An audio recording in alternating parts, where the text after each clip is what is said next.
Why a Goblin? Book 1 to 2, Stubbed. By Dosilli. 221. Grandfather, Book 4. A few days passed since the meeting with Rick and his chiefs, and plenty of plans were made. Plans to replace the central clan's chief, plans to shore up their forces, plans to do many things during this period of relative peace, no matter how short-lived that it may be for now. During these passing days, Rick had yet to meet with Mir again, but he had a feeling it wouldn't be a long time before the powerful cat showed itself once more.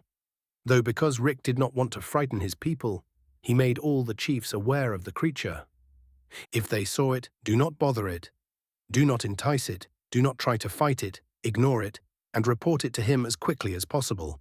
Of course, the chiefs did not take it as easily as he did, as they were very troubled at the fact that a being far stronger than any of them could imagine could randomly pop up in front of them, or worse yet, in front of any goblin within the dark lands of Mir. But seeing as how Rick kept up a brave face in front of them regarding it, they managed to push their grievances down. If the king was okay, then what did they have to say? Anyway, one of the major things Rick wanted to do was elevate more of his goblins to the 7th tier. But that wasn't something he could just do with the wave of a hand. Of course, he did it while he was still at the 6th tier, but there was no guarantee it wouldn't come with fainting once more, and this was not the time to be out for significant periods of time, not when the enemy could come back at any moment. But that was only one reason. The other was that all the goblins who were at the 6th tier right now needed time to gather essence. The chiefs who had evolved to the 7th tier had been at the 6th tier for a significant period of time. They had long since reached the peak of all that they could, and all they needed was the blood of their king to reach beyond. So it would be some time before a crop of new Tier 7s graced the dark lands of Mir. As the days continued to pass and the goblins continued to do their best to recover, Rick, who was in the middle of conducting a training session with his royal goblins, had to pause as Mir showed up in front of him. Commander Migra froze where she was. Her hands, fingers, and almost every muscle in her body quickly tensed. And it wasn't just her. All the royal goblins in the area, even the ones who weren't participating in training since they were focused on their guard duties, tensed as they watched the cat appear before Rick, calmly bend down and look at its paw before turning its eyes to Rick. "Annoying enemy, you stay here." That was all it said before vanishing once more, and of course it wasn't quiet with its words. All the royal goblins, and obviously Rick himself, heard the words of the creature. "My king, it said enemy. Should I rally the chiefs?" Rick closed his eyes for the briefest of moments and then opened them. "No, we will continue training. Even if there was an enemy, if Mir needed our help, then we were doomed from the start. We will continue. Do not raise any alarms." Commander Migra obviously had her misgivings about this, as she didn't want to leave any enemy of the goblins in the hands of others, especially not when the well-being of her king was at stake. But her king had spoken, and his words were logical enough that she offered no rebuttal, and back to training they went. Back to the present. The king of Verdun, under the pressure of Mir, was forced to his knees. Something he hadn't experienced since he was a child standing before his own father. But even though the being before him could squash him like a bug, he gritted his teeth and forced himself to his feet. Not only was he the king of a powerful nation on this continent, but he was also at the 8th tier of power. Kneeling before others wasn't something he was fond of, but that wasn't the only reason he was so quick to defy Mir. It was because he knew something. Something that all the major leaders on the continent knew. Mir could not leave its borders. Applying its pressure on him like this was the most it could do, so after forcing himself to his feet, after a few breathless moments, he once again looked down on Mir, whose eyes were still red as it gazed silently upon the king of Verdun. Silence reigned between them for more than a few awkward moments. "I apologize for encroaching upon your lands, Mir, but there is a being within that I must kill. I ask for your allowance in this, please." While the king of Verdun did not necessarily fear being attacked by Mir at the moment, nor would his pride allow him to stay kneeling before another, he was not a fool. Despite being forced to kneel, he did not resort to disrespecting Mir, not only because the beast before him was so strong that it deserved some level of respect even from him, but because he wanted to enter its lands. He had previously been under the notion that Mir was asleep, as it had been for who knows how many years. But seeing that Mir was clearly awake, and not only that, but wanted him gone, he had to be careful with his words. But Mir did not answer. Instead, its form slowly began to shift from the small cat that it was, and grew until it took up everything within the sight of the King of Verdun. What took the place of the cat was not any creature with any sort of defined form. What took its place was quite literally something that resembled an eldritch horror. Something that shouldn't exist, something that not even the most fearless knights could gaze upon and keep their knees from wobbling. But before Mir could continue the transformation, another being appeared next to the King of Verdun. The king's eyes widened. Grandfather, 222. A Conversation, Book 4. Foolish child, bow your head to Mir and then return now. The King of Verdun narrowed his eyes at his grandfather and gritted his teeth. But just as he was getting ready to respond with a counter to his grandfather, the man spoke again, this time releasing a hint of his pressure. The world quaked and space itself threatened to rip apart under just a small amount of pressure from the old man. Do I have to repeat myself, boy? The King of Verdun closed his eyes and let out a breath, turned toward the thing that was still in the middle of its transformation, offered a light bow, then turned once more toward his grandfather, offered a deeper bow, and without saying a word, he vanished. The old man's gaze followed the figure of the King of Verdun for a few moments before turning his attention back to the still transforming Mir and let out a sigh. Mir, I know you can hear me. Cease this. Mir's transformation paused, and then its voice could be heard. It was no longer the voice of a small child colored in distortion, but instead something that would quite literally cause weaker people to die. It sounded like death and corruption itself was speaking.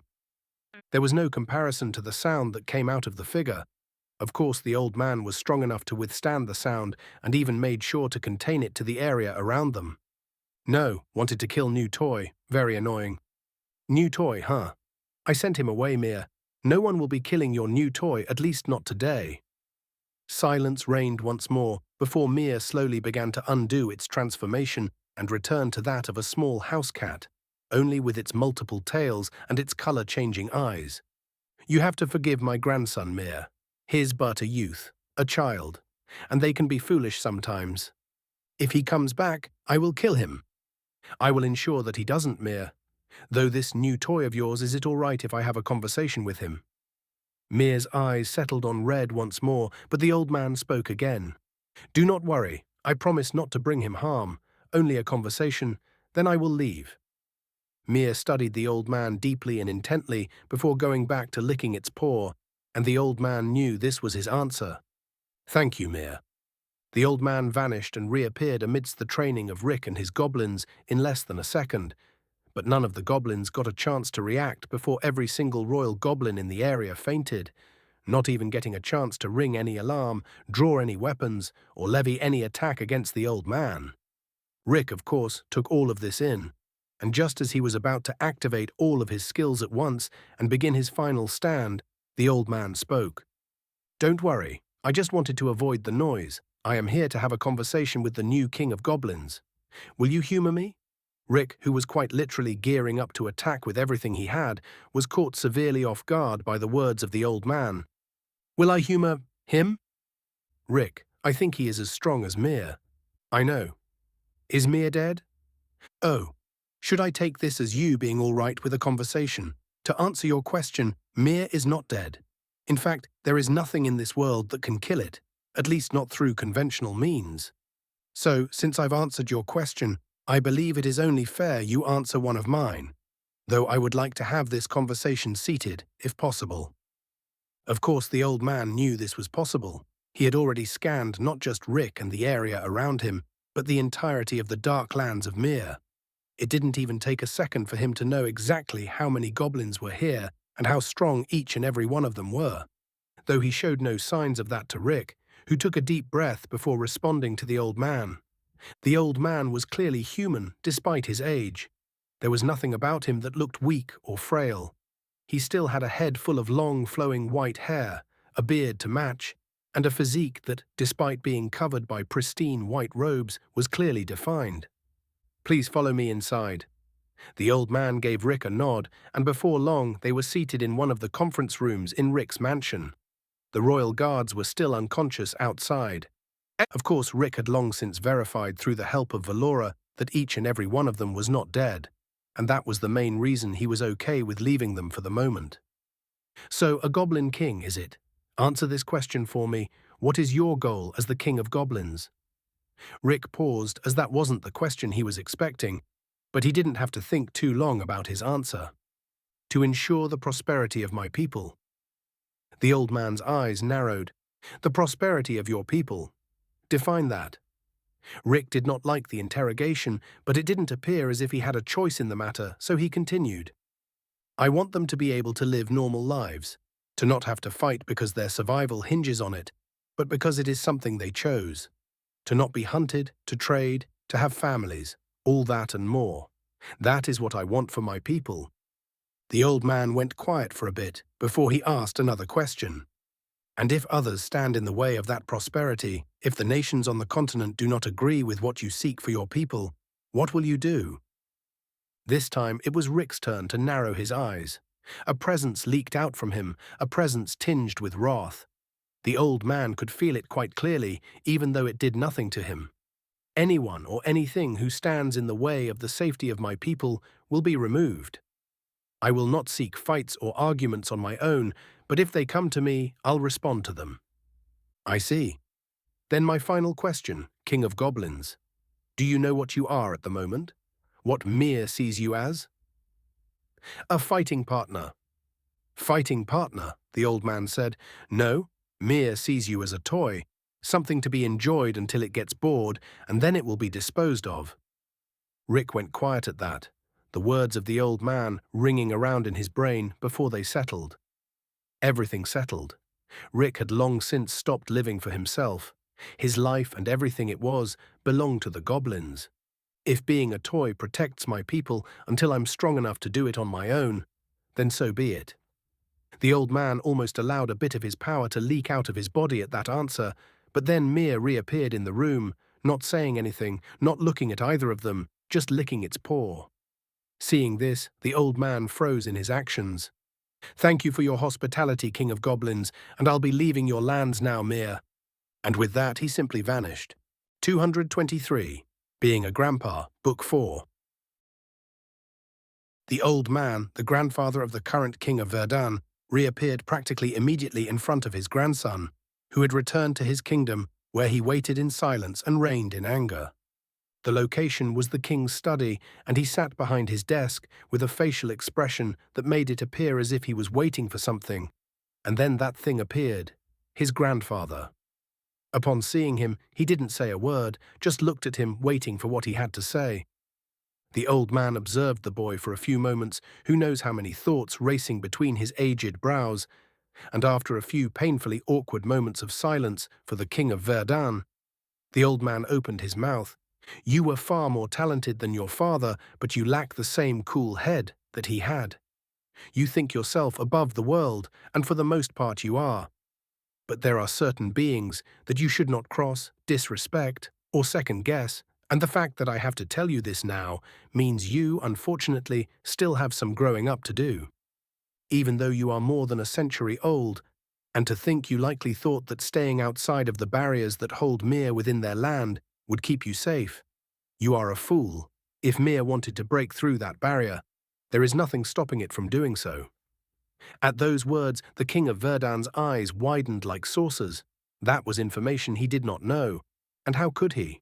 The people who made that barrier would have never released that information. But the only reason why Mir has not broken through that barrier already is because it is too bored to do so. It would much rather sleep because it knows, or at least believes, that if it breaks through, it will just get it remade at some point, so it doesn't care. The only way that barrier will not break is if the people who made it are present at the exact moment Mir would try to break through. So I say this one more time, you are a fool. Don't forget your station. You are a king only because I do not wish to rule. Know your place, and do not go back to Mir.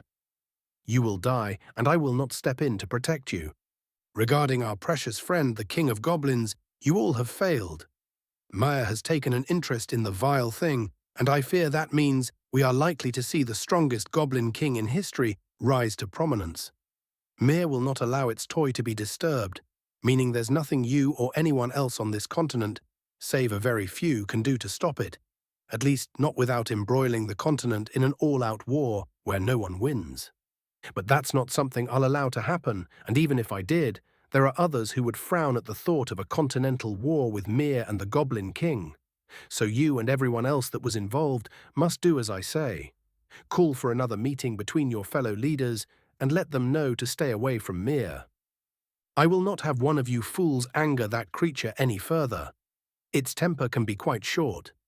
Then you will get this kingdom stronger, and I need you to build a very specific force of elites over the next few years to a decade. That is likely how long it will take for Mir to have its fun with the Goblin King, and if the Goblin King survives that period of fun before Mir gets bored, and there's a good chance it will, then there is a good chance that it will be as strong as you or stronger. Thus, we need to be ready for that moment when it will no longer be defended by Mir.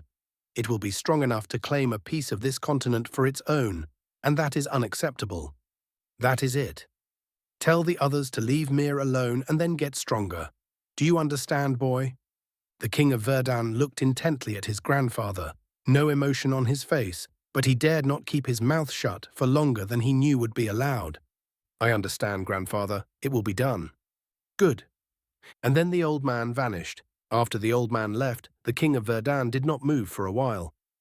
In fact, more than just a few hours passed as he sat there unmoving, and then eventually the desk in front of him, one that was made of premium material, shattered into bits, and the walls of the room cracked all over the place. Then he let out a sigh. Come. At his word, a shadow appeared in the room. Tell the minister to get out of my kingdom and never to return. I fear the next time I see him, I will take his head from his shoulders. It will be done, my king. And it's time for another summit to be held. All the world leaders who were there before, bring them back. Yes, my king. Ensure this room gets fixed. There was an accident. Of course, with the level of damage in the room, the shadow and anyone with half a brain would know there was no accident, not while the king was present within. But the shadow didn't let that thought surface on its face. It simply bowed, and when it realized the king no longer had anything to say to it, it moved to carry out the orders it was given. Meanwhile, the King of Verdan, still seated in the room, closed his eyes for a few moments before he vanished as well. But it wasn't only the King of Verdan that had to deal with the fallout of what just happened. Rick, who was now alone in the office after Mir and the old man left, also had moves to make, and he too had to make them after taking more than a few moments to calm his anger. And the first move he made was to go check on the members of his royal guard, and once he verified they were okay and transported them to their respective barracks all by himself. Of course, he went back to his office and decided to make a few changes to his plans. There had been one too many times where he was rendered helpless before another being that he couldn't begin to defeat. Things needed to be different. 224. Sports, Book 4. Of course, while Rick thought way, he wasn't an idiot. And after talking to Valora, he knew he had no choice but to take a different path, especially since he now knew that there was a good chance he wouldn't be bothered for a significant amount of time. Maybe Mir would try to fight him at some point, but he doubted that fight would happen before he was strong enough to truly face the creature.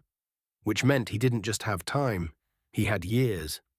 Because not only would the punishment delay things significantly, but the actual essence points that were required were significant even without taking the punishment into account.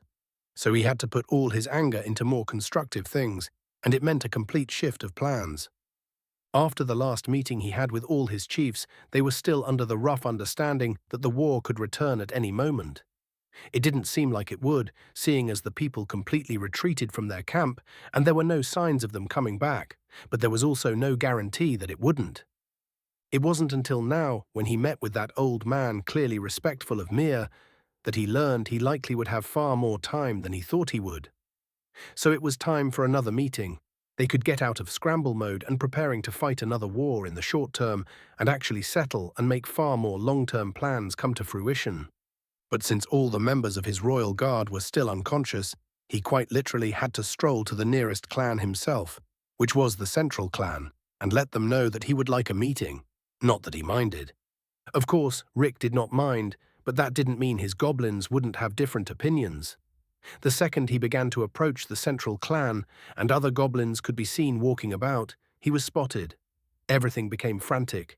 The king showing up without his royal guards was more than enough reason to raise every single alarm in the clan. He barely even got a chance to quiet them down before everyone began jumping around and gathering around him, making sure he was okay.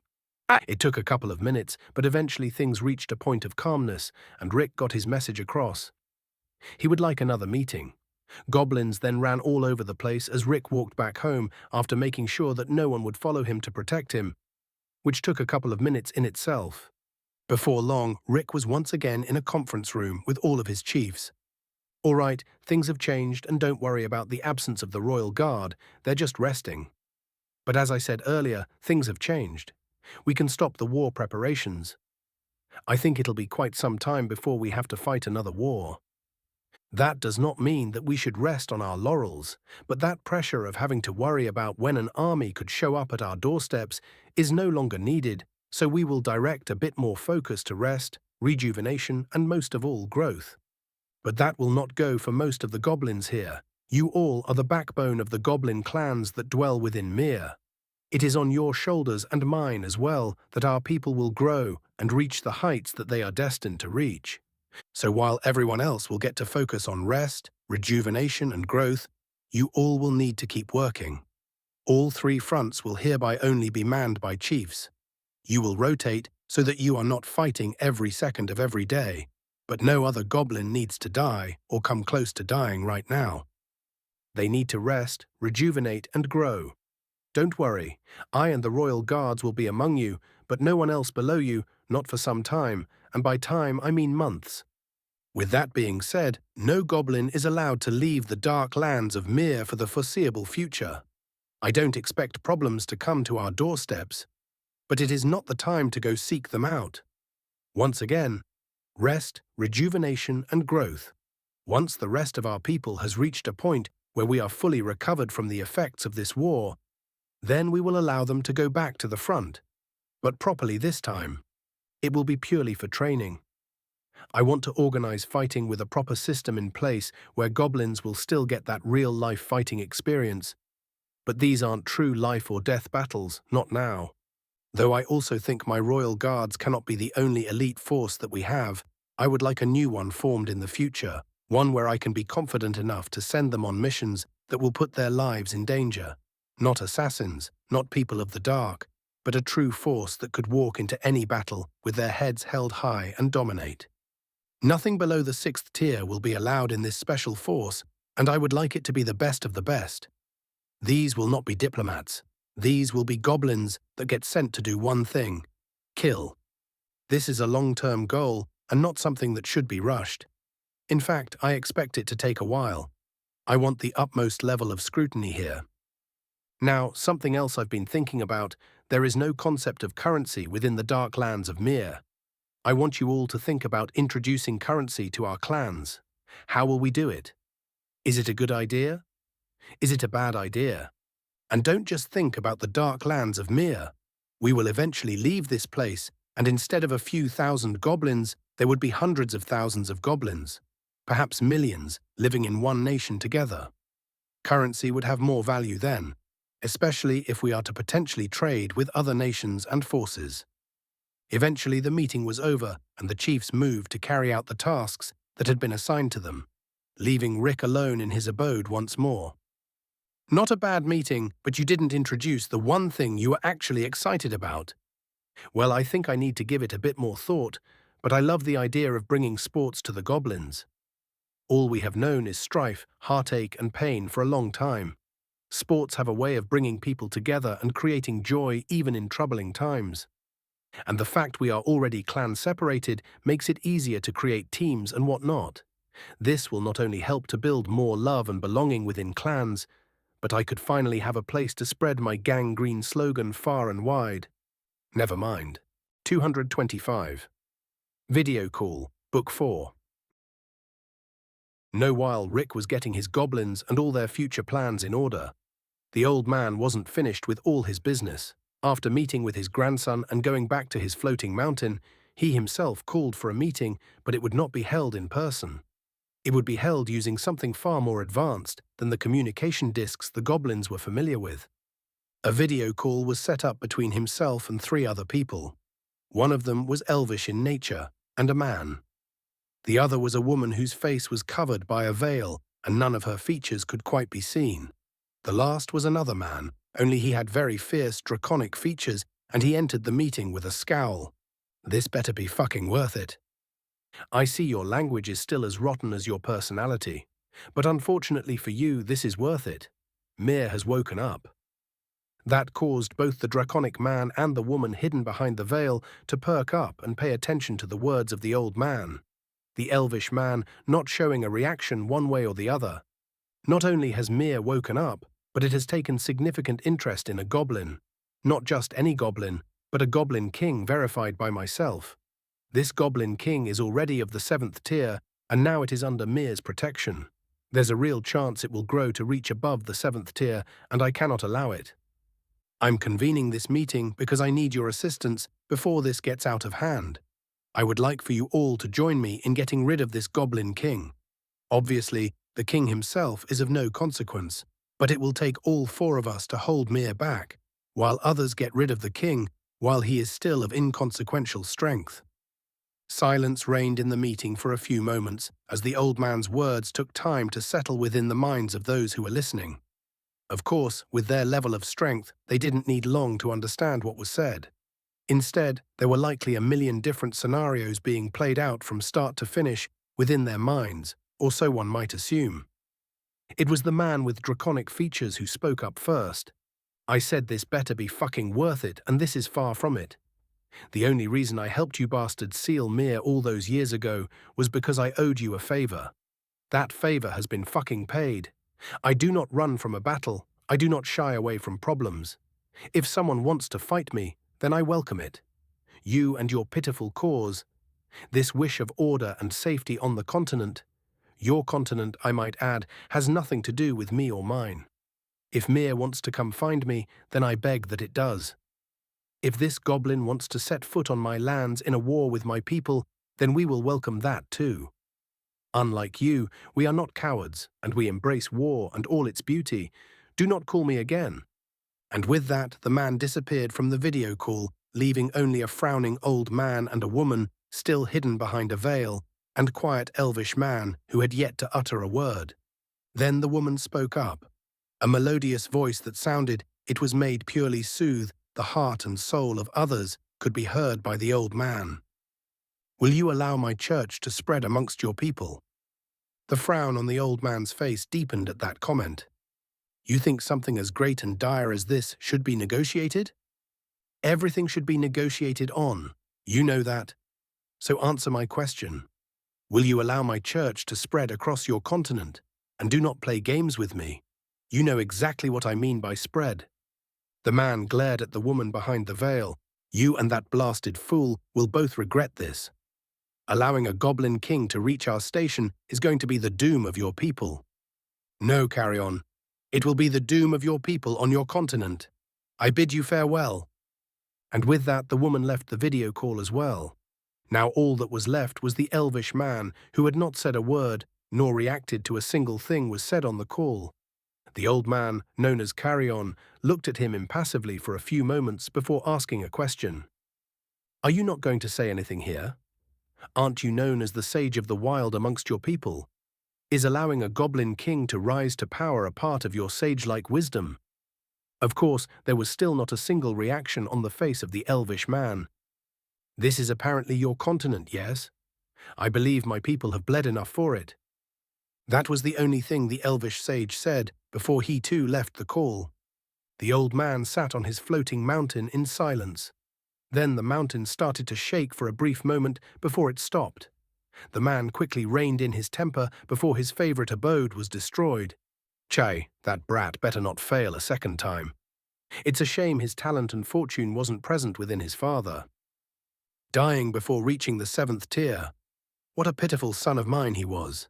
Chish, Now, while the carrion brooded by himself atop his massive floating mountain, the elven man, known as the Sage of the Wild, passed a singular order throughout the entirety of demi-human-controlled lands on the continent. He wasn't the sole decision-maker for demi-humans, but he rarely ever demanded anything, and his wisdom had kept them afloat for millennia. So when he asked of something, it was rarely ever fought back against, even when it was as confusing as his latest order was.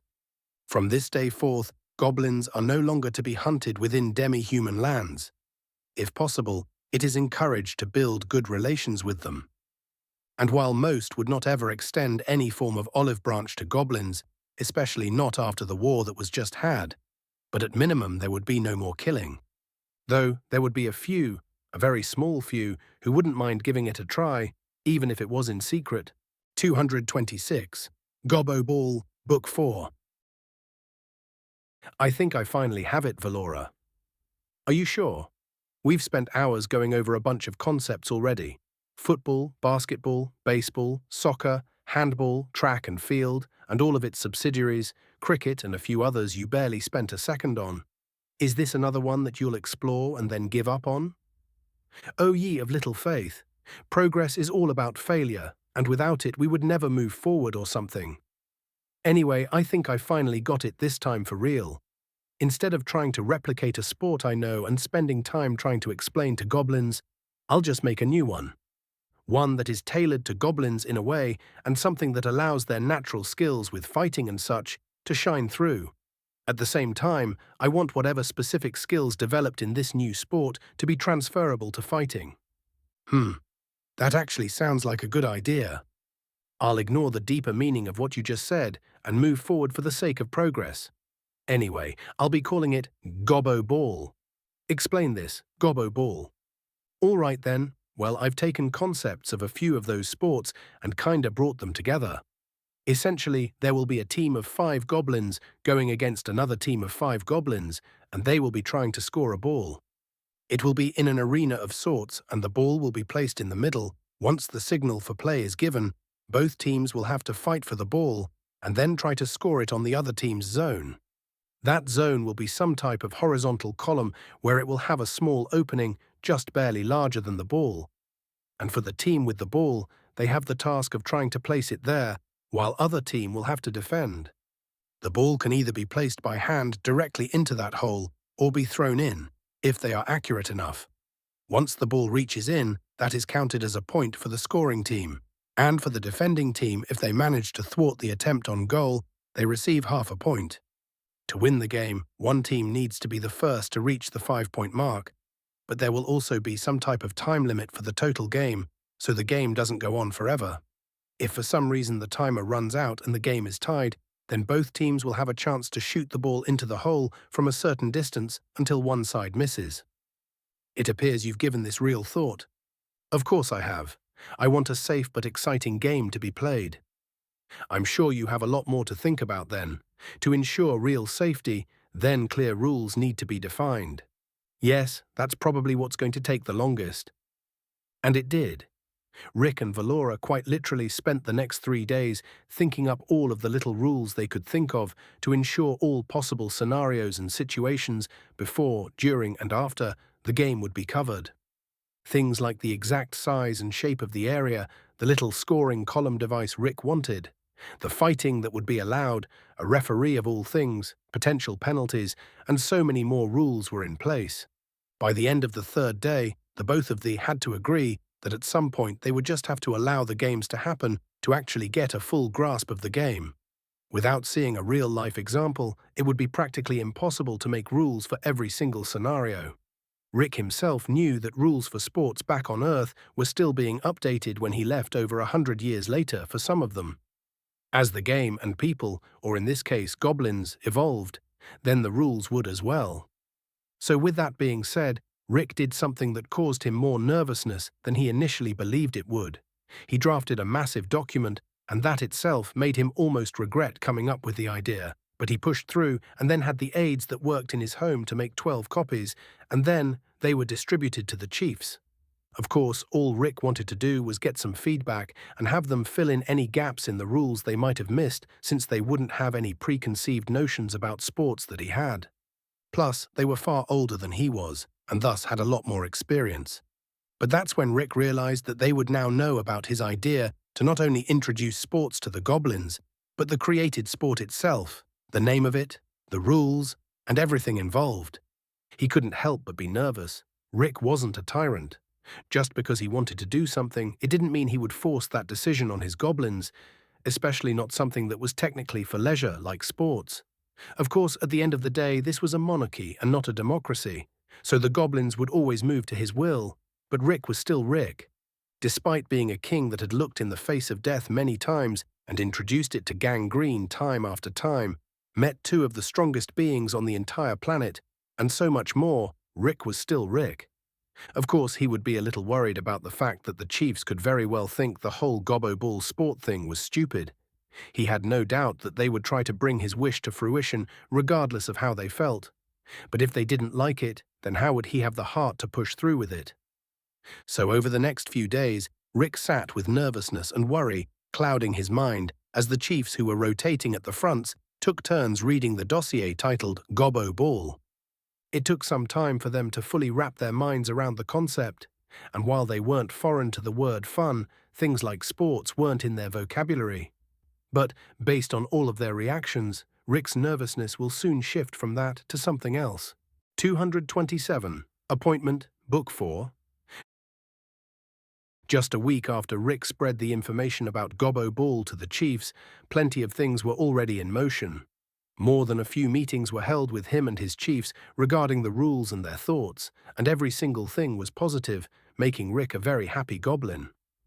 But it would still be a long way off before any sort of teams, arenas, let alone scheduled games were played. But that was not what today was about. Today was about the central clan and the fact that it had been without a chief for quite some time now. Honestly, that in itself was not a normal situation. Usually the goblins would not wait all that long to select a new chief in the case of one perishing. In fact, the other chiefs usually would not even have too much input. The clan themselves would select who they wanted to be led by. Of course, reaching the 6th tier was a requirement, and that was the only scenario where there would be time spent waiting for a new chief. But there would always be one. Maybe they were not quite at the 6th tier yet, but one of the generals would usually be very near by the time a chief had perished. But that was not the case now. There were definitely more than just one 6th tier goblin in the central clan. With all of the fighting at the front, the events of the war and the trainings in general that had happened since Rick arrived in the Darklands of Mir, more and more goblins had advanced to new levels. No, that was not the problem this time. It was not so much a problem as it was a request, by not only the members of the central clan, but the other 12 chiefs who could help make decisions. All of them had a request, and that it was for Rick to accept them, delaying the naming of the newest chief of the central clan. The reason for that was because they wanted to develop a new process, or better yet, a new ritual. It would be during that ritual where Rick, as the reigning king of goblins, would select a new chief. Thankfully for him, the decision was already made, even though it was not announced to the masses. Largo, the current general of the central clan, the former brother of the now-deceased Chief Galgo, and of course the uncle to Loruk, a member of the Royal Guard. Rick, of course, had considered allowing Loruk the opportunity to succeed his father and become the future chief of the central clan, but Loruk himself and even Commander Migra persuaded him against such a decision. Both of them felt that the oath of joining the Royal Guard could not be broken for even that. Of course, Rick did not necessarily disagree, but he was not so out of touch that he would not be able to make an exception for Loruk to become the new chief of the central clan. But he did not fight it, since the man in question agreed with the notion that the oath of the Royal Guard could not be broken. In fact, Rick even tried to give Loruk plenty of time off, but he rejected it, and Rick had no choice but to drop the matter. Anyway, it was finally time to name the new chief, since the goblins had now finally created a proper ritual. Rick was dressed in a brand new suit of armor, since his last one was destroyed. After many fights within the Darklands of Mir, with Tier 7 beasts and such, the armor made by Walla was still around, and while Rick loved it, he could agree that it was not necessarily ceremonial enough for the event. nor was it like he could turn down the goodwill the clans gave to him by crafting him a brand new set of beautiful armor. Anyway, he was in the middle of the central clan, where the entirety of the clan and representatives outside of the chiefs of other clans were present to bear witness as well. They had thought long and hard about whether all 14 clans should gather for the ceremony, but ultimately the powers that be decided only the entirety of the clan, who would be appointing a new chief, needed to be present, while the other clans only needed to send witnesses. Now, though it took them some time to finalize all the aspects of the ritual, it still ended up being quite simple. It would be ceremonial, and it would have massive importance to all the goblins in Mir today and for years to come. But that did not mean it had to be overly complicated, though there were still a few things that needed to happen that they implemented. Most of it were in the words that would be spoken today before Rick met General Largo, the 6th-tier goblin who had been chosen to become the latest chief of the central clan. Rick walked up in front of him and then began speaking, not out of nerves or hesitation coloring his words, but only the firm and unshaken will of a king could be heard as he spoke. General Largo, you have been chosen to join my council of chiefs and to take responsibility of the central clan. This means you will serve as my limb and ensure my will is spread throughout the central clan. Not only that, their immediate well-being and their lives will rest on your shoulders. As this clan falls, so do you. As this clan rises, so do you. From this day forth, your hands and your feet and your blood will be tied to the livelihood of the central clan, and you will act as one of my chiefs and help me to bring safety and prosperity to not just the central clan, but the whole goblin race. Do you accept this oath, General Largo? I do, my king. From this day until my last day, I will lead the central clan as your will dictates. The general roared out his answer, much to the appreciation of Rick and all the goblins in attendance. Good, you have knelt before me as a general. Now rise as one of my chiefs. 228, Rickul, Book 4. Now, although a new chief of the central clan was appointed, for all intents and purposes, now Chief Largo was still in fact of the 6th tier. Rick definitely had the ability to forcefully evolve his goblins beyond that point, but they still needed to gather the necessary essence and reach the peak of whatever tier they were on, which meant he still wanted to try and do the same for the 7th to the 8th tier. But none of his chiefs had reached that point as of yet, though with all the fighting that they were handling on the front instead of the other goblins, he hoped it would not be too much longer before he had an opportunity to try just that. Because even if he only managed to have one singular goblin reach that tier, it would immediately shift every single thing about them, and he could not even begin to fathom just how powerful they would be if he managed to raise all 14 of his chiefs into 8th tier. 14 Tier 8 goblins would immediately make them the strongest power on the whole continent without a shadow of a doubt.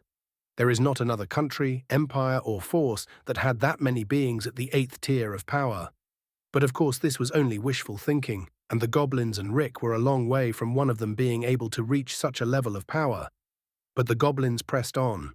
The chiefs fought at the front, everyone else lived their lives, and things moved slowly but positively for the goblins.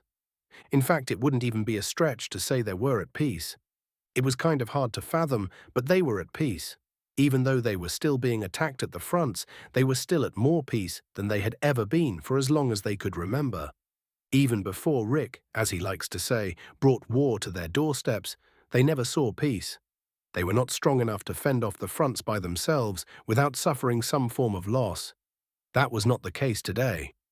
Between the 12 chiefs that were currently active and at the 7th tier of power, all of them could handle the fronts by their lonesome for days on end, which was something they did not need to do because they had backup and could rotate and always remain fresh, so there were no losses suffered there, which meant every other goblin in the dark lands of Mir had time and the peace of mind to do quite literally anything else, and that is what they did.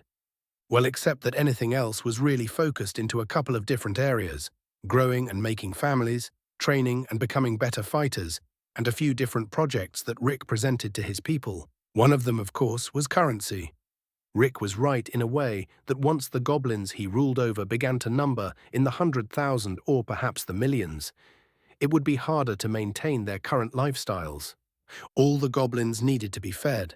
All the goblins needed to be housed. All the goblins needed resources. Eventually, these resources would be limited in a way, and perhaps there was a future where goblins would be able to trade with members of other races for resources they did not possess. To do that, some form of uniformity among their currency was needed. But that was only half the picture. The other half was that Rick did not envision his goblins having to fight tooth and nail for everything they wanted in life for the rest of their lives. They needed other things to do, other places to put their time and effort. What if a goblin simply wanted to be a teacher? How would they be rewarded for their efforts? What if a goblin just wanted to tend to flowers all day? How would they be rewarded for their efforts? This was the lifestyle that Rick wanted for his people. He wanted a civilized society where a goblin could choose to do whatever it is they chose to do, and they should have a way of earning income to justify these choices that they made. There was not a single cafe shop in the dark lands of Mir, for example. There were not any restaurants, no places to buy books, no places to learn how to dance. Nothing of real leisure existed within the dark lands of Mir.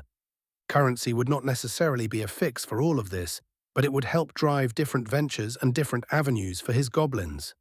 The problem, though, with creating and distributing currency was not as simple as minting 1 million different coins and just handing them out to every single goblin. No, things needed to have value. Things needed to be judged properly. Things needed to be documented and written in stone of what it does cost, what it could cost, how many different forms of currency, how many different coins would they have. Paper bills like Rick was familiar with back on Earth. Would there be a banking system? So many different questions needed to be answered, and it would take a long time for these questions to be answered in full. In fact, since Rick presented this task to his chiefs and his people, only one real question had been answered and written in stone. The name of the currency, something that Rick had not a single iota of input on, and he did not even know about it until a document with a stamp of 13 of his 14 chiefs was presented and laid on his desk. Rickal, that was the name of the future currency of goblins near and far. Rick 100% cringed at the sight of his name being made into a currency, but with so many of his chiefs already agreeing to it, he saw no reason to push back against them for something like this. He would allow them this win. Maybe he would have pushed back a little harder if he could see a few years into the future where rickles were being used not just within goblin territory but outside of it, and everyone would come to know that it was short for Rick. Maybe then he would have pushed back some, but unfortunately for Rick, he cannot read the future, and his future self will have to deal with the embarrassment this brings. 229. Daily Happenings. Book 4. Eventually, a couple months passed within the dark lands of Mir, just a little under 3. By now, things had settled into a rhythm within the dark land of Mir, and this, of course, included Rick, who was not slacking off in the slightest. Firstly, and probably the most annoying part of his day, was paperwork. He always had paperwork to do, and no matter how much paperwork he got through, there would always be more paperwork to come for him. It was quite literally an undefeatable opponent, and one he saw no way to get rid of, because once again, unfortunately for him, it was unavoidable. There were not any computers or phones or anything digital within the dark lands of Mir, meaning everything of importance was written down and could not be left to just word of mouth. He quite literally received reports on a daily basis about the ongoing events of every single clan in the dark land of Mir. Of course, for the most part, he did not have to read through these daily reports line by line, word by word, as he had aides and other things in place to ensure he did not have to do that. But a summary of these reports was always presented to him, and he would at least have to read through those. But that was only for daily reports. Weekly reports were another matter altogether, as they summarized an entire week for the clan, and Rick read through every single one of those just to make sure there was not anything he missed in his daily summaries. Then, of course, came monthly reports, which were a bit more extensive, and he read through those as well. But it was not just reports that made their way onto his desk. Any decision, big or small, could find its way to his desk as well. For the most part, chiefs and other people in place within the clans would make their own decisions. But every now and then, a chief would feel that whatever decision they had to make should best be made by the king himself. Especially since Rick made it clear that he had an open door policy, and if there was ever a problem, they should come to him. He did not want them second-guessing whether something was big enough to reach his ears. So he took on that burden. As long as they felt the decision was out of their hands, Bring it to him, and they did. They trusted him, and he paid for their trust by making sure he thought long and hard about every single decision that was to be made. Recently, one of the big decisions he made was where to build the first arena for Gobbo Ball. This decision obviously was not light, considering land was at something of a premium within the dark lands of Mir, and it was not like they could extend on the front to build this arena, nor could they extend beyond the borders of Mir. So Rick had to make sure to give it real thought, and the answer came to him quicker than he thought it would. There was quite literally plenty of space around his abode, since the goblins quartered off a lot of space for him to have to himself. Usually there was not much pushback to anything Rick wanted to do, but in this case there was. The chiefs and even Commander Migra felt building anything where that many people were supposed to gather so close to his home was not a good idea. But Rick argued back a little bit, saying it would only be goblins coming that close to his home, and he would never want to be such a king where even his own people would not be allowed to be near him. That was enough to get the goblins to get off his back a little bit, and thus an arena of sorts was being built not too far from Rick's abode. It would still be a bit of a walk from the arena to where he lived, and there would be plenty of safety measures put in place to ensure that no one had to travel directly next to Rick's house to get to the arena. Of course, Rick did not mind, but this was one thing his goblins really did not want to give up on, so he compromised with them. Rick was not a tyrant, and if it made his goblins happy, it made him happy too, though that was only part of his days. He also spent time at the front among his chiefs. He still had quite a hole to climb out of to once again begin earning essence, and it would not be in a short time. And the longer he spent not fighting and earning essence, the longer it would take for him to finally end up in the green again, as the goblins love to say, and truly begin his journey down the path to the 8th tier. So paperwork, decision-making, and fighting a never-ending battle, that was Rick's life, and what it would be for quite some time. Well, quite some time at least, until the arena was completed. There were already plenty of plans going around the clans to form teams. There were even practices going on, as Rick ensured that at least one person in each clan knew how to play the game, and from there that person would teach others of the clan, which brought them to where they were now. An arena was being built, and the goblins of all the clans were practicing and putting teams together. Rick did his best not to pay attention too much to any of those practices, as he wanted to be surprised. He wanted to see these games and watch them for the first time, just like every other goblin would. Of course, he knew how it would be played better than anyone else, since he was the one who came up with it, but the type of strategies each clan could come up with, the type of movements, and the type of goblins they wanted to make their team with. Would it be only normal goblins? Would there be a mix of Maglins and Tink goblins? He had no idea. Either way, he was excited about Gobbo Ball. They all were. 230. Match start. Book 4. Eventually more time passed, and things continued to develop for the new sport called Gobbo Ball. The arena by Rick's house was completed, and all the clans in this period of peace had practically dedicated almost all of their time to learning and getting better at the sport. Especially when Rick made it abundantly clear that if the goblins wanted to participate, the plan he had in place was for all 14 clans to have their own team, and the teams would then go against each other to see which clan had the best squad. Again, Rick was not forcing his ideas about this new sport on his people. He made it very clear that they did not have to participate. They were not being forced to do this. None of it was mandatory, but the goblins loved it, and even if none of them were overly enthusiastic about the new sport, everybody would at least give it a try just because it came from Rick. Which brings us here today, the first official game of Gobbo Ball. There was only one arena at the moment, so that is where everyone was gathered. Unfortunately, the arena was nowhere near big enough to house every single goblin living in the Darklands of Mir. There were only about 3,000 seats in the arena, obviously a far cry from the total number of goblins that were available to come, which is why Rick promised that everybody would be able to get in and watch at least one game in the new arena. Because while this game was an official one, it was not necessarily a part of any official league and would not contribute to finding out which clan had the best team. These were instead to be seen as exhibition matches, giving the new teams of all the clans a place to practice live against a real opponent. So in these games, the majority of the 3,000 seats available would be reserved for members of the two clans that were participating. Obviously, that still would mean that not everyone in the participating clans would be able to attend, but again, there would be multiple exhibition games played to allow every single person within the Dark Lands of Mir a chance to watch a game of Gobbo Ball. Now, for all those who could not watch, there would be another way that they would be able to hear about the results of the game. A newspaper. Rick implemented the newspaper, or at least the Goblin version of a newspaper. He did not have the manpower to make enough copies that every single goblin in the Dark Lands of Mir would receive their own. But at least 14 copies would get made that detailed the events of the game, the score, and all the major things that happened, and then that would be distributed to each clan, even the two that were participating. Then there would be a dedicated person to essentially gather the members of the clan, or at least those who wanted to hear about the results of the game and read it aloud to them. The end goal of this was obviously to have a real working newspaper system. Rick believed that if you wanted to implement sports, you needed to also implement a way for people who could not attend the game to hear about it. Otherwise, it would not be fair for those that could not reach the venue on that occasion.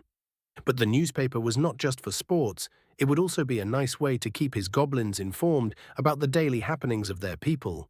While Rick himself would get all the finer details and things that did not necessarily need to be shared with the masses, someone that lived on the far east side of the Dark Lands of Mir, for example someone in the Pogra clan, might not be too aware of events that were happening not even on the far left side of the Dark Lands of Mir, but the central clan itself. The newspaper, when it fulfilled its potential at least, would definitely be able to help with that. And perhaps it would have already reached that point if Rick knew how to build a printing press, but he had not even the slightest clue.